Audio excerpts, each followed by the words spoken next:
But he says, you hold keys. Now I want you to throw your hand up and say, here I am, Lord. I'm ready to grab hold of some of these things. In the Bible, he says, you have a key to knowledge. And once you gain revelation, you can build that revelation into the way you think. Yes, amen.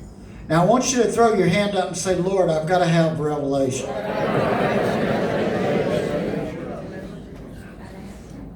And then he says, you hold the key that is linked to binding.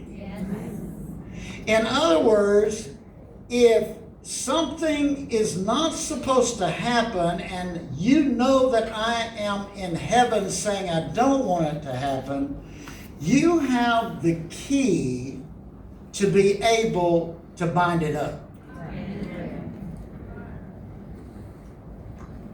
Now, what gets confusing with this is other generations didn't use their key. So there's a lot of things working out there that should have been bound in another generation. Right.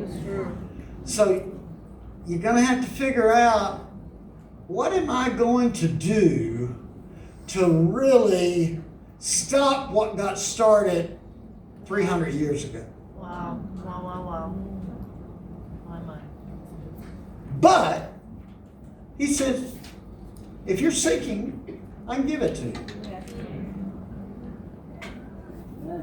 Then he says, and you have a key to loose things. That means you have the ability to tighten things down so they can't operate, but you have the ability to unravel what needs to be unraveled so things can be set free also. This is a legal issue that God is bound by to give his people through covenant. He says, now wait a minute, I'm going to help you with this and I will work with you in this, but you're going to have to seek me. Yeah.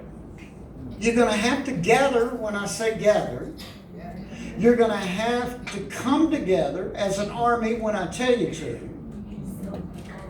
And you're going to have to worship me. And in the midst of worship, I'll tell you where to go, where to stand, and what to do.